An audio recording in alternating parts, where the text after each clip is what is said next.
Matthew at Maddie's, Saturday yet.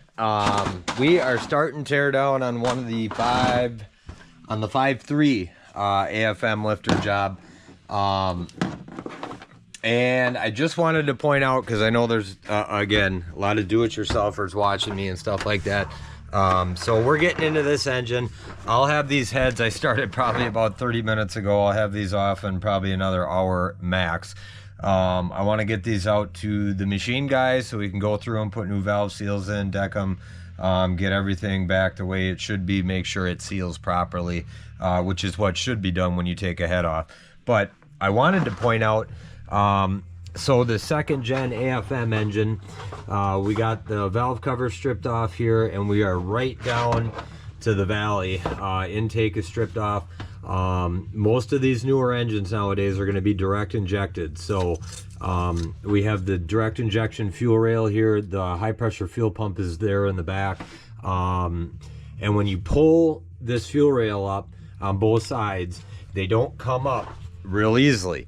It's a very tight seal because, again, direct injection, and what that basically means is they are directly injecting fuel right into the combustion chamber. So into the cylinder head on this 5.3, there are ports drilled right in. So no longer are the fuel injectors in the fuel rail. And I don't think people realize, and probably some shops out there don't realize, when it comes to special tools and you pull that rail off, there are Teflon seals that need to get replaced. Those seals, which are awesome because they come in the aftermarket gasket kit that we have here. I have a headset. It gives us a complete everything that we need basically to pull off. It hasn't always been like that. Back in the day, I have torn apart a number of these, just the 5.3 alone. And normally when you got an aftermarket kit like this, head gaskets and stuff, it'd always be missing some fancy seals.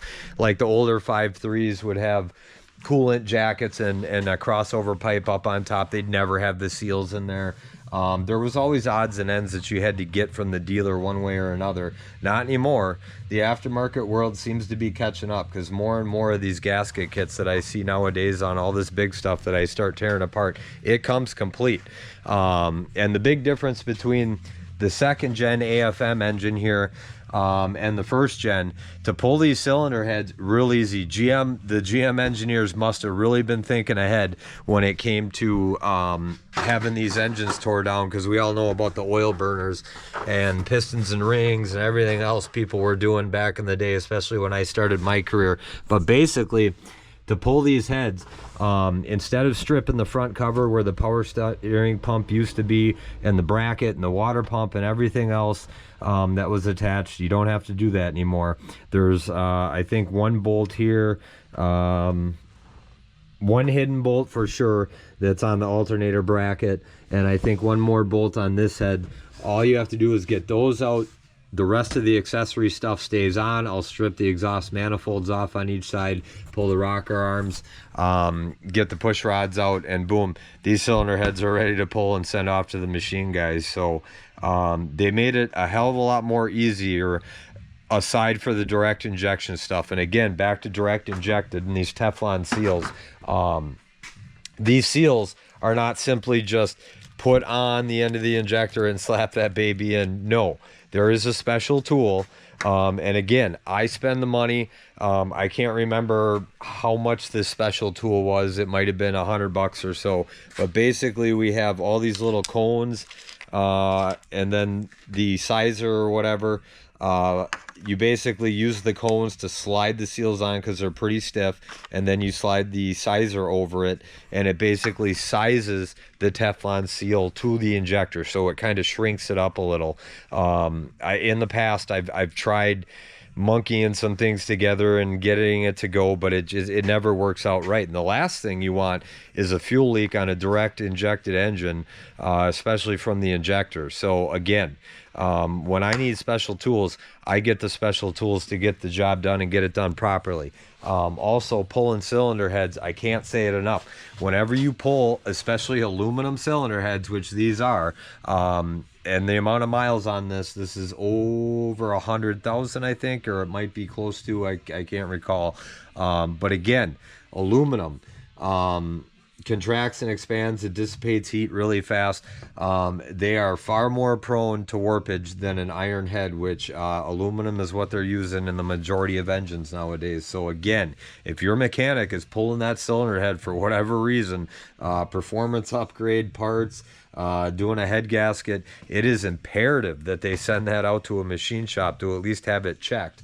Make sure it's decked flat.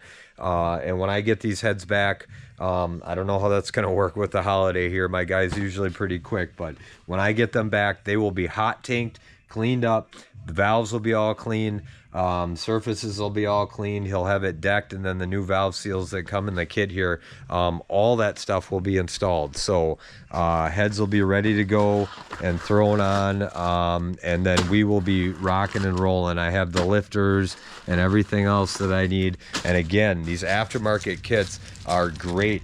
I don't know what brand this one was, Felpro, but again, everything complete. I have exhaust donuts here, gaskets, valve seals, valve cover gaskets, even got the high pressure fuel pump, which doesn't even have to come off for what we're doing, for the heads anyways.